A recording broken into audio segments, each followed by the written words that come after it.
ರಾಜ್ಯದಲ್ಲಿ 200 ರೂಪಾಯಿಗೆ cinema ticket ಲಭ್ಯ. ಬಿಗ್ ಬಜೆಟ್ ಮೂವಿಗಳಿಗೆ ನಷ್ಟ. ನೆಕ್ಸ್ಟ್ ಪ್ಲಾನ್ ಏನು? ವೀಕ್ಷಕರೇ, ಪರಭಾಷಾ ಸಿನಿಮಾಗಳ ಹಾವಳಿ, ಮಿತಿ ಮೀರಿದ ಟಿಕೆಟ್ ದರದ ವಿರುದ್ಧ ಇಡೀ ಇಂಡಸ್ಟ್ರಿ ಏಕರೂಪ ಟಿಕೆಟ್ ದರ ನಿಗದಿ ಮಾಡಬೇಕು ಎಂದು ದಶಕಗಳಿಂದ ಹೋರಾಟ ನಡೆಸಿತ್ತು. 10 ಬಾರಿ ಈ ವಿಚಾರವಾಗಿ ಚರ್ಚೆ, ವಾದ ಪ್ರತಿವಾದಗಳು ನಡೆದಿದ್ದವು.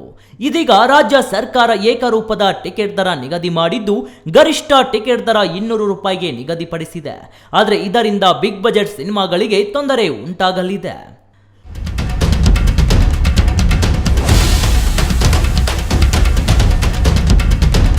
ಬಿಗ್ ಬಜೆಟ್ ಸಿನಿಮಾಗಳಿಗೆ ನಷ್ಟ ಯಾಕೆ?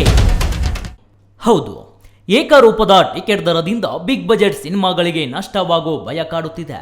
ಇಡೀ ದೇಶವೇ ಸ್ಯಾಂಡಲ್ವುಡ್ ಕಡೆ ನೋಡುವಂತಹ ಹೈ ಬಜೆಟ್, ಹೈ ಕ್ವಾಲಿಟಿ ಸಿನಿಮಾಗಳು ನಿರ್ಮಾಣ ಆಗುತ್ತಿವೆ.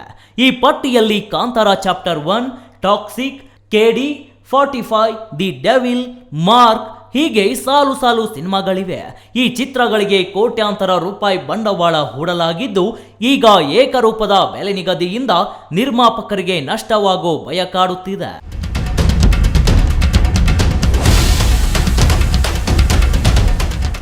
ಮೊದಲಿಗೆ ಕನ್ನಡ ಚಿತ್ರಗಳಿಗೆ ಪ್ರೇಕ್ಷಕರ ಕೊರತೆ ಕಾಡುತ್ತಿತ್ತು.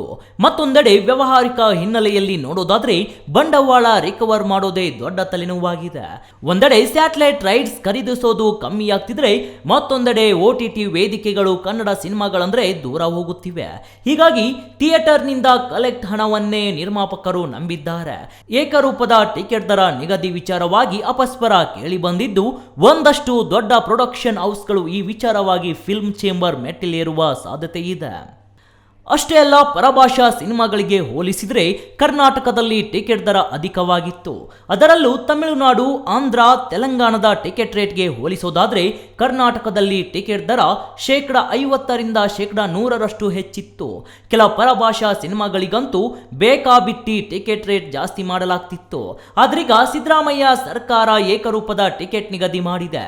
ಈ ಆದೇಶದ ಪ್ರಕಾರ ಮಲ್ಟಿಪ್ಲೆಕ್ಸ್ ಆಗಲಿ, ಸಿಂಗಲ್ ಸ್ಕ್ರೀನ್ ಥಿಯೇಟರ್ಸ್ ಆಗಲಿ, ವೀಕೆಂಡ್ ಅಥವಾ ವಾರದ ಇನ್ಯಾವುದೋ ದಿನವಾಗಲಿ, ಫಸ್ಟ್ ಡೇ ಫಸ್ಟ್ ಶೋ ದಿನವಾಗಲಿ, ಪ್ಯಾನ್ ಇಂಡಿಯಾ ಸ್ಟಾರ್ ನಟನ ಸಿನಿಮಾ ಆಗಿರಲಿ, ಇದ್ಯಾವುದನ್ನು ಲೆಕ್ಕಿಸದೆ ಎಲ್ಲ ಸಿನಿಮಾಗಳು 200 ರೂಪಾಯಿಗೆ ಮೀರದಂತೆ ಟಿಕೆಟ್ ದರ ನಿಗದಿಪಡಿಸಲಾಗಿದೆ.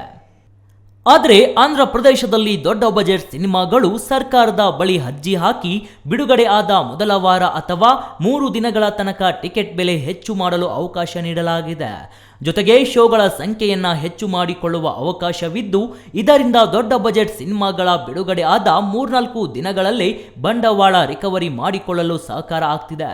ಹೀಗಾಗಿ ಈ ನೀತಿಯನ್ನೇ ಕರ್ನಾಟಕದಲ್ಲೂ ತರಲು ಕೆಲ ನಿರ್ಮಾಪಕರು ಚಿಂತನೆ ನಡೆಸುತ್ತಿದ್ದಾರೆ ಅಂತ ಹೇಳಿದ್ರೆ ತಪ್ಪಾಗಲಾರದು. ಗಗನ ಸ್ಪೀಡ್ ಫಿಲ್ಮಿ, ಬೆಂಗಳೂರು.